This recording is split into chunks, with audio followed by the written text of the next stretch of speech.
Alright, welcome. If you're new to the channel, my name's Elliott and you're watching Rickety Ski Reviews. Today we're going to be talking about something a little bit different. We're going to be talking about content creators and specifically in the ski space and mental health. So today we're going to be reacting specifically to Dave Searle's video, Let's Get Real for a Moment, Spring Update 2024. In it, I'm not going to react to it, I'm just going to give you kind of a synopsis.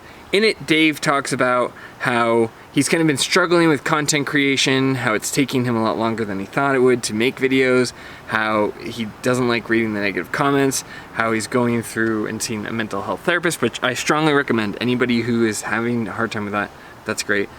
And how essentially he's shifting what he's doing. He was doing a lot of guiding and making his primary money that way, and how he's going to shift instead to a salary position with this app called Oak. Essentially, he's going to be working full-time for that, and just talking about the different stressors that have been kind of weighing in on him. Specifically, he has one child and has a newborn on the way, and how this, reading negative comments has really gotten to him. And I don't know, I found a lot of things that I could really connect with here, so I'm going to talk about it. Obviously, he is doing skiing content, though he's more of the skinning and backcountry kind of skiing stuff, with hiking and climbing, which is not something I really specialize in. But I can understand where he's coming from for a few different perspectives. One, I have my own kids. I understand this stress. I understand what he's kind of going through with that. Two, I've been making YouTube videos for over a year now, and I have a little bit of insight there. So first thing, he said he's going to be working for this app that is basically connecting people who want to do outdoor things together, and it can gauge their skill level and helps you connect with them. I'm not going to say it's a bad idea, but it just seems like it's already been done 100 times. That's, what do we need? Another app? Really? We need more apps in the world? But sure, maybe it'll be this great app. He got basically solicited through an email, and that's what he's going to move on to. I see this all the time where people on YouTube try to jump platforms and say, oh, well, this is just going to be a feeder for this application. I get it if you want a regularly salaried job. That totally makes sense. But I don't know. I'm just leery of those kind of applications. Also, maybe this is me being cynical, but doesn't that kind of seem like a good way for a serial killer to find people? Oh yeah, I'm gonna go where I'm in a remote area where there's no one around with a bunch of things that can go wrong. I don't know. It seems ripe for, misuse, I guess, to put it lightly. Skeptical of that. Maybe that's just me. I'm a very skeptical person, especially when I get those kind of emails too. Two, he talks about burnout with his YouTube channel, and I looked into it a little bit. I've seen a couple of his videos in the past, but the big part I want to talk about is he was saying, oh, I'm getting burnt out making these YouTube videos. I'm putting a ton of time into it, and I'm not making as much money as I thought. Now, he's a bigger channel. He gets more views than I do. Maybe around the same. I'm not sure. Pretty similar. Definitely a little bit larger, just depending on what the content is. No, actually, his total views are probably less. Anyway, doesn't matter. Dave, you post twice a month, if that. I think the problem with burnout and YouTubers, and just people I've seen that have wanted to start their own YouTube channels, and some of them have done a great job, but some of them, they do it for a while and they expect it to instantly blow up. And I would just say, one thing I've learned from doing YouTube is that people get so tied up in their production quality, oh, I gotta have this professional background, I gotta have this professional lighting, I gotta have all this stuff. And in my experience, the kind of YouTube I like to watch, I don't care that much. I care more about the personality that I'm watching, rather than worrying about everything in his background being perfectly lined up, and oh, do we have this shop that we shoot out of? A good example is Out of Collective. They have a great background. It looks super great, but their content is kind of sporadic, and you don't tend to see it that much. I don't know, maybe it's just me, but one thing I've learned from YouTube is that you get better just by doing it, by making content, by editing it. So, the burnout is hard to hear when I'm doing 3 or 4 videos a week and you're getting 2 a month. It's just yes, they are definitely more polished than my videos, but a lot of them are getting across the same basic messages or completing the same thing. So I don't know, that's just my thing. He was also saying that he wants to move to Instagram more. I don't know, Instagram's a cool platform. I started doing it last month, and we just had our first video get over 1 million views.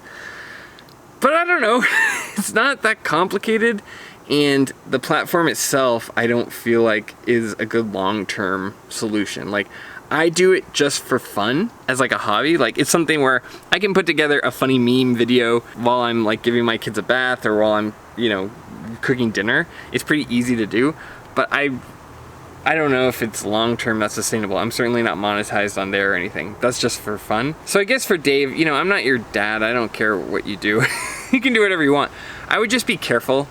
I remember being a new father. I remember being in that scenario where I had my second child on the way and just kind of going into this nesting mode of like, I need to take whatever job pays the most. I need to kind of insulate myself financially. And I can appreciate and respect that, right? You have to do something that pays the bills. And I'm coming from it from a different area where I am like a stay-at-home parent and I provide care for my child with autism and do all of like the at-home stuff. And I'm able to do these videos for fun, and now like it's kind of growing and it's able to sustain itself. So you know, I understand that I'm coming at it from a completely different place, but just be careful. I had several jobs that kind of took advantage of me because I was so worried about insulating myself and my family. And it's a precarious place to be. Talking with a therapist is great for burnout. Taking a break is great for burnout. But just looking at your videos, I think you might be making your life harder than it needs to be. Honestly, I think people way overproduce their content and focus more on how polished and how great it looks rather than just getting better at making it. You get better through repetition. This guy has been making videos for a long time and he has 93 videos. I've been doing it for a year and I already have like 200 and something videos. And right, that's not like, it's not trying to be braggadocious. I'm saying through reps you get better at things. That's how I got better at skiing. I was not the best skier, but I got better by doing it a lot. Same for running. I knew I was not good at running when I started, but you know, I could do it. I could do it a lot and I could just focus on getting better.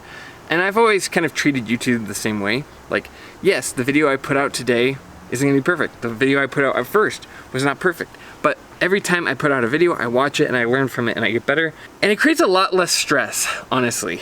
I look at something I wanna talk about, I'll kind of outline it, and then I go into it. And I don't break my own back with it. I don't know, just my thoughts on it as somebody who is a little bit newer to it than you, but who has more experience as a parent. The second thing is, you know, doing YouTube content is really great for being a parent because I can be present in my kids' lives. I can be around and then I can edit my videos at bedtime. So, I don't know, I would just be careful, you know, with mountaineering, you're doing something very dangerous. With this app, they're gonna want a lot of your time. Just consider, maybe weigh out, what is your time at home's value and weigh that against whatever you're doing. The other thing he talked about is mean comments. Now, I have gotten my fair share of mean comments. Some of them are deserved, right? Some of them are learning opportunities for me.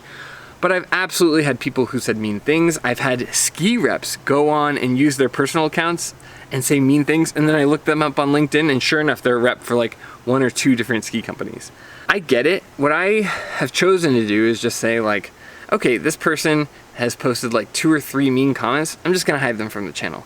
If somebody's saying something like that has merit and that's relevant, I don't hide it. I think it's good and I want a bigger discussion. But if somebody's just going out of their way to like attack my physical appearance or attack my personality or just things that have nothing to do with the conversation that the YouTube video is surrounding, I don't know. I don't need to deal with it. I just go, I'll hide them. I don't.